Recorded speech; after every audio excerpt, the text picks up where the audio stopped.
നിനക്ക് വിരോധവും പ്രതികൂലവുമായിരിക്കുന്ന എല്ലാ കൈയെഴുത്തും അന്ന് മായ്ച്ചു കളഞ്ഞ് ആമേൻ നിന്നെ വീണ്ടെടുത്തിരിക്കുന്ന, ഇനി നിനക്ക് വിരോധമായിട്ട് പ്രതികൂലമായിട്ട് ആർക്കും എഴുതാൻ പറ്റത്തില്ല. എഴുതിയാൽ മായ്ക്കപ്പെടും.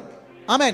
ഇന്ന് നിനക്ക് വിരോധമായിട്ടൊരു കൈയെഴുത്തുണ്ടെന്ന് നീ വിശ്വസിക്കുന്നോ, നീ ചിന്തിക്കുന്നോ, അതിന് യേശു മായ്ച്ചു കളയും. അത് നിന്റെ മുമ്പിൽ നിന്ന്, നിന്റെ ജീവിതത്തിൽ നിന്ന് യേശു അതിനെ നീക്കിക്കളയും. അന്ന് നീക്കിക്കളഞ്ഞെങ്കിൽ അവൻ ഇന്നും നീക്കിക്കളയും. വിശ്വാസികളുടെ, ദൈവമക്കളുടെ, ഈ ലോകത്തിലെ സകല ജനം വീണ്ടെടുക്കപ്പെടുവാൻ യേശു എന്തു ചെയ്തു?